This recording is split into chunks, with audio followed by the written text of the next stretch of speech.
Listra. Joyería Hermón presenta. Et gesto que nous necessitons palabra. Acción que son más que acto, son declaración. En Betania, una mujer nous prédico, nos canto, nos pidio. Ella simplement se acercó, rompió un frasco, y llenó la casa con aroma. Este episodio se inspira en María de Betania y su acto de adoración con un perfume valioso. Lo conectaremos con el perfume moderno Narciso Rodriguez Forer, una fragancia íntima, envolvante, diseñada para ser sentida de cerca, como el amor que nos grita, pero transforma. Aromas de gracia en el viento, un regalo que llena el momento. Cada nota resuena en el alma y el corazón se calma.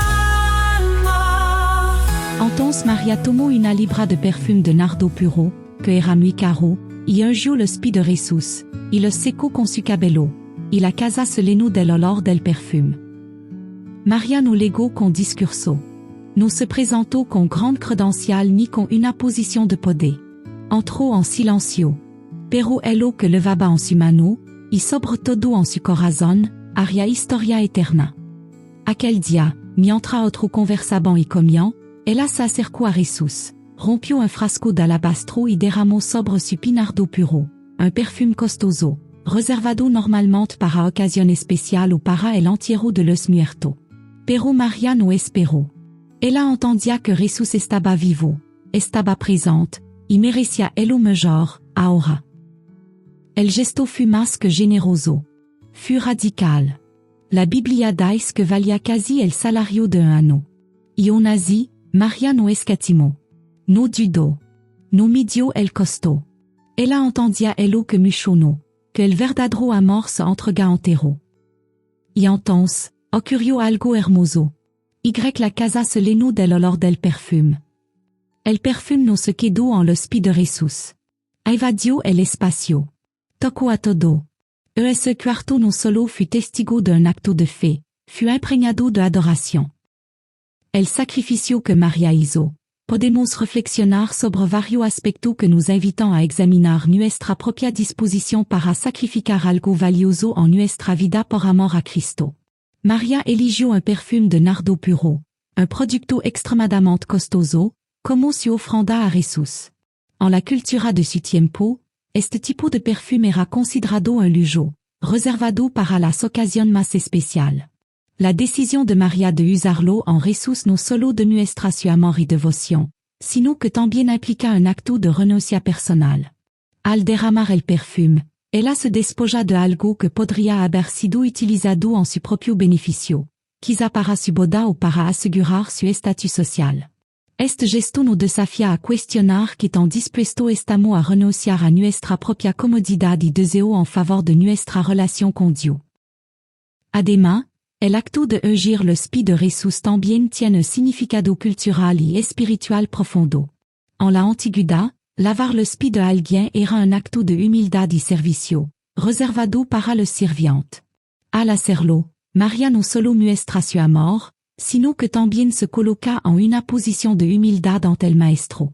Esta acción nos recuerda que el verdadero sacrificio no siempre se trata de dar lo que nos sobra, sino de dar lo que es valioso para nosotros. Incluso si eso significa humillarnos o poner nuestra necesidad en segundo plano. El sacrificio personal también puede implicar el costo emocional y social que a menudo acompaña a nuestra decisión. María sabía que su acción podría ser malinterpretada por otro, incluso por su propio discípulo. En el versículo siguiente, Judas Iscariot critica su acción, sugiriendo que el dinero podría haberse utilizado de manera más práctica. Sin embargo, María elige ignorar esa crítica y seguir su corazón. Este aspecto del sacrificio personal nos invita a reflexionar sobre cuántas veces permitimos que las opiniones de los demás nos detengan de actuar en obediencia a lo que Dios nos llama a hacer. El sacrificio puede llevarnos a la incomprensión y al rechazo, pero el amor y la devoción hacia Cristo deben prevalecer. Ahora, piensa en esto. Los perfumes más profundos no se sienten a distancia. No se notan de lejos. Se perciben cuando alguien está cerca. Y así es el perfume Narciso Rodriguez Forer. Una fragancia femenina, envolvante, que parece decir, esto aquí. Sin necesidad de gritar. Nota de almizcle, rosa, ámbar y flor suave que envuelven como un abrazo. No impresiona con fuerza, transforma con cercanía. Justo como el amor de María. Justo como la presencia de Jesús. El perfume en sí mismo es un símbolo de elo valioso y elo sagrado. En mucha cultura, el uso de fragancia y perfume se asocia con la celebración, la pureza y la devoción. Al elegir un perfume de nardo puro, María no solo está ofreciendo un regalo costoso, sino que también está creando un ambiente de reverencia y adoración. Este olor se convierte en una forma de alabanza que trasciende las palabras. En nuestra vida cristiana, nuestra acción y ofrenda pueden ser vista como un perfume que eleva nuestra adoración a Dios, llenando el espacio donde estamos con un aroma que es agradable a Él. El olor del perfume representa la presencia del Espíritu Santo.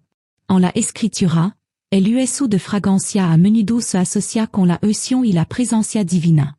Así como el perfume de María llenó la casa, la presencia del Espíritu Santo llena nuestra vida cuando nos dedicamos a adorar y servir a Dios. Este olor simboliza la conexión entre lo terrenal y lo celestial, recordándonos que nuestra acción de adoración pueden abrir un espacio para que Dios se mueva y actúe en nuestra vida y en las vidas de quien nos rodean. La fragancia del perfume es un recordatorio de que, donde verdadera adoración, allí está la presencia de Dios. El impacto del olor del perfume también se extiende a la comunidad. Cuando María unge los pies de Jesús, no solo elo a son privado, su acción tiene un efecto visible y palpable en todos los que están presentes. La casa se llena con el aroma, y este acto de devoción se convierte en un testimonio para los demás. Esto nos invita a reflexionar sobre cómo nuestra acción de adoración pueden influir en nuestra comunidad. Un acto de sacrificio y amor puede inspirar a otro a buscar a Dios y a experimentar su presencia. La fragancia de nuestra devoción puede atraer a otro hacia Cristo, creando un ambiente donde la fe puede florecer.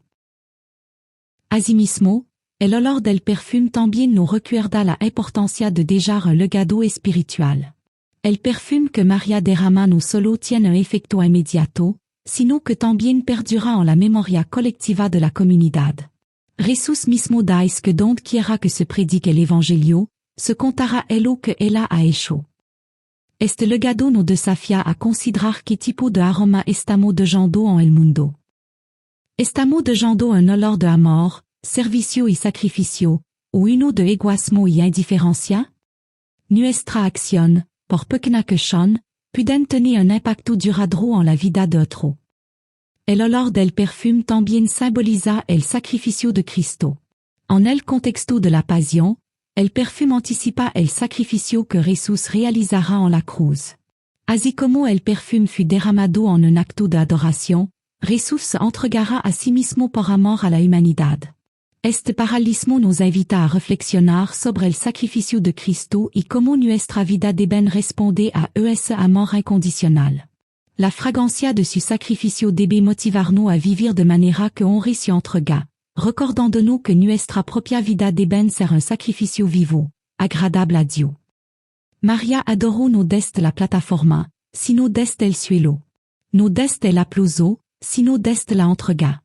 Ella entendió que la adoración más pura no es ruido, pero déjà aroma.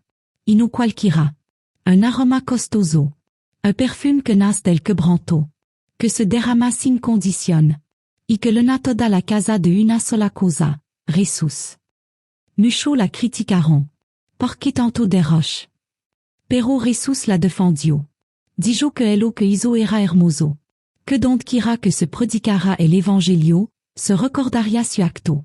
Por cuando tu derrama lo mejor de ti en la presencia de Dios. El nunca lo olvida. A veces caminamos la vida guardando lo más valioso dentro de nosotros. Como si la fragancia de lo que somos tuviera fecha para ser revelada. Como si el amor, la gratitud, el amado, la pasión, el talento, debieran permanecer celado, escondido en un frasco bonito, esperando el momento correcto. Pero María no esperó. No espero a que Jesús resucitará. No espero a tener toda las respuestas.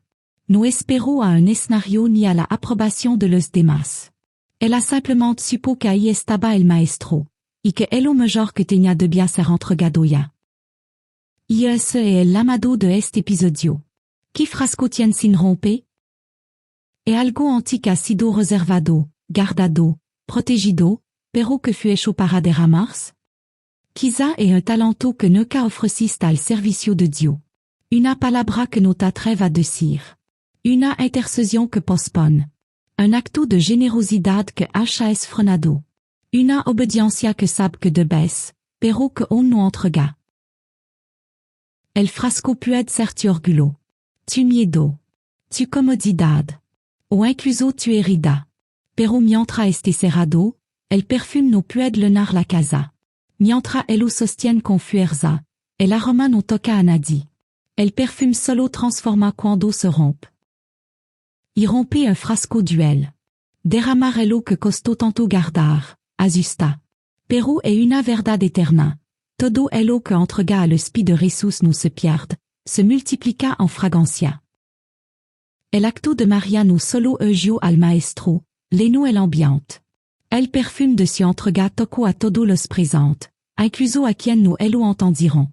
Y ese es el poder de una vida rendida, que on en medio de la incompréhension, déjà aroma. Una fe derramada, una adoración sincera, una obediencia radical, siempre deyanuela.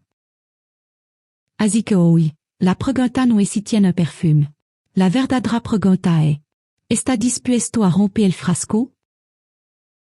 Porque una adoración que solo nace del quebranto. Y es una gloria que solo se manifiesta cuando te vacía. Y cuando él lo hace, no necesita anunciarlo. No necesita explicarlo. Dios él lo ve. Jesús él lo honra. Y la casa se llena. María no rompió el frasco por impulso, ni por vanidad, ni para llamar la atención. Lo rompió porque entendía quién estaba delante. Su acto fue adoración en su forma más pura, silenciosa, costosa, y profondamente personal. No hubo micrófono, no hubo altar, no hubo melodía.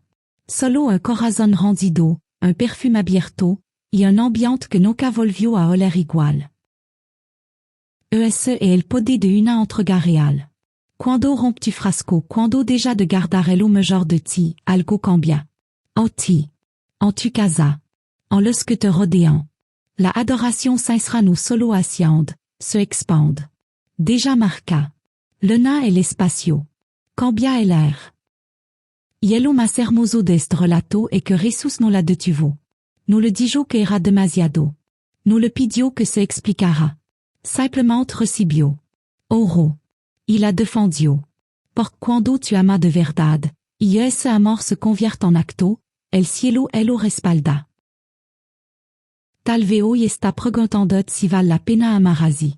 Si alguien él lo notará. Si alguien él lo valorará. La respuesta está en Betania. La respuesta está en ese cuarto lleno de fragancia. Si, vale la pena. Porque Jesús siempre ve lo que el mundo ignora. Así que rompe el frasco. Llena tu casa con ese aroma. Y deja que la fragancia de tu fe hable incluso cuando tu ya no esté presente. Así que rompe el frasco. Llena tu casa con ese aroma. Y deja que la fragancia de tu fe hable incluso cuando tu ya no esté presente.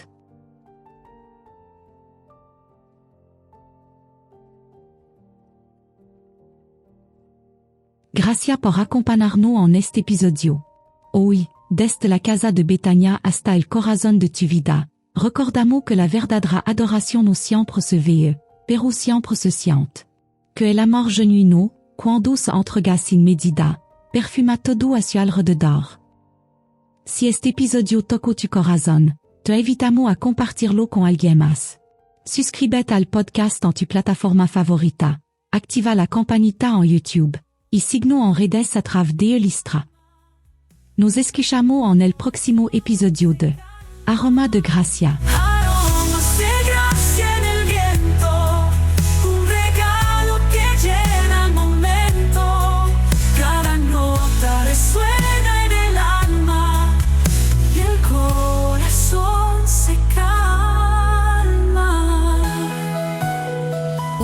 producción de Listra. ABS Audio en calidad sonora. Joyería Hermón presentó.